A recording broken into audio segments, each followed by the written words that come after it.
আওয়ামী দুঃশাসন, fascist সরকারের দুঃশাসন থেকে আমরা মুক্ত হয়েছি এবং আমরা বিজয় লাভ করেছি।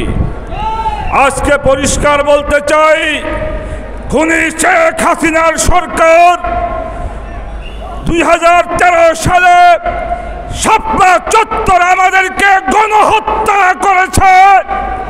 2021 সালে আমাদেরকে গণহত্যা করে আমাদের উলামা কিরামকে কারাগারে তারা নিক্ষিপ্ত করেছে।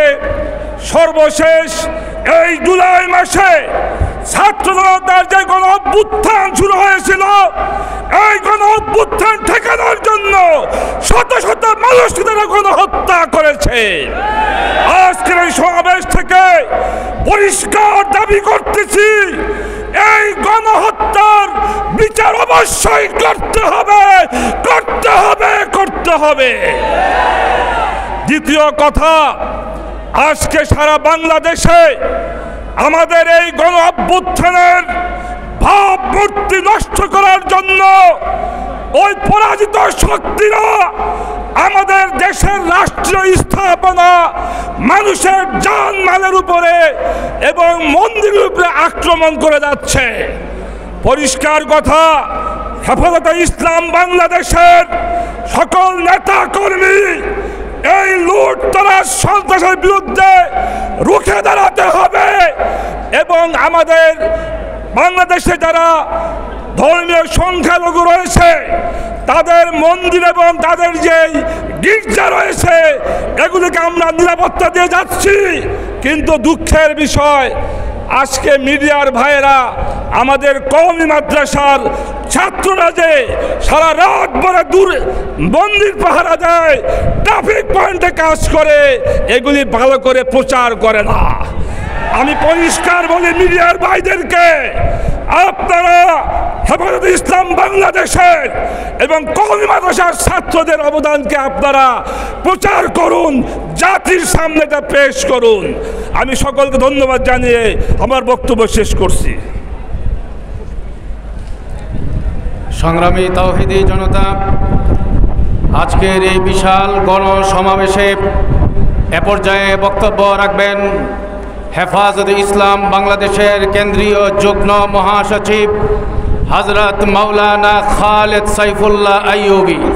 মাওলানা খালেদ সাইফুল্লাহ আইয়ুবী।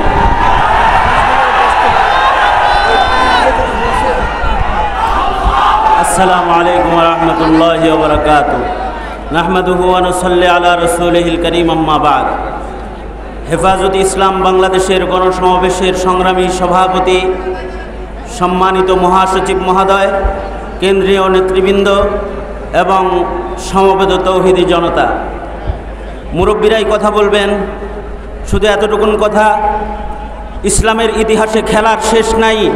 এক খেলা বিদায় নিয়েছে, আর এক খেলা আবার শুরু করার জন্য যারা চক্রান্ত করছে, সর্বসম্মতিক্রমে হেফাজতে ইসলাম বাংলাদেশের নেতৃস্থানীয় যারা নেতৃত্ব রয়েছেন তাদের কমান্ডিং পাওয়ার মেনে এবং তাদের অনুসরণ করে আমরা আগামীর ভবিষ্যতে যে কোনো খেলা কেউ যদি খেলতে আসে, আমরা সে খেলার উপযুক্ত জবাব দেব। পেছন থেকে তাদেরকে শিক্ষা নেওয়ার জন্য আমরা তাদেরকে আহ্বান করছি।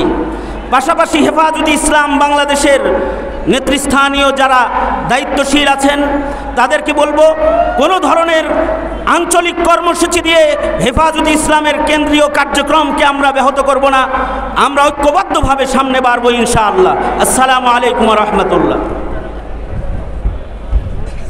সংগ্রামী তাওহীদি জনতা, এ পর্যায়ে বক্তব্য রাখবেন হেফাজতে ইসলাম বাংলাদেশের কেন্দ্রীয় নায়েবে আমির হযরত মাওলানা আব্দুল কাইয়ুম সুবহানী। নাহমাদুহু ওয়া নুসাল্লি আলা রাসূলিহিল কারীম, আম্মা বা'দ। আজকের এই বিশাল সমাবেশের সম্মানিত সভাপতি, অন্যান্য নেতৃবৃন্দ এবং আমার সামনে আজিজ তোলাবা এবং আম জনতা, ভাই, এক সাগর রক্তের বিনিময়ে, হাজারো শহীদের শাহাদাতের বিনিময়ে জালিমের জুলুমের অবসান হয়েছে। আমরা নতুন বাংলাদেশের অভ্যুদয় দেখেছি 5 তারিখে। এখন আমাদের সামনে অনেক কাজ, আমাদের উপর অনেক দায়িত্ব এসে অর্পিত হয়েছে। আমাদের এই দায়িত্ব সম্পর্কে আমাদের সকলকেই যার যার জায়গা থেকে সচেতনতার সাথে অত্যন্ত সুদূর প্রসারী পরিকল্পনা হাতে নিয়ে ইনশাআল্লাহ এই বাংলাদেশকে আমরা গড়ে তোলার প্রত্যয় নিয়ে আজকের এই মহাসমাবেশ থেকে বিদায় হব। ওয়া আখির দাওয়ানা আনিল হামদুলিল্লাহি রাব্বিল আলামিন। সংগ্রামী তাওহীদি জনতা, এ পর্যায়ে বক্তব্য রাখবেন হযরত মুফতি আমিনী রহমতুল্লাহি আলাইহির সুযোগ্য জামাতা হেফাজতে ইসলাম বাংলাদেশের সংগ্রামী সহকারী মহাসচিব হযরত মাওলানা মুফতি সাখাওয়াত হুসাইন রাজি।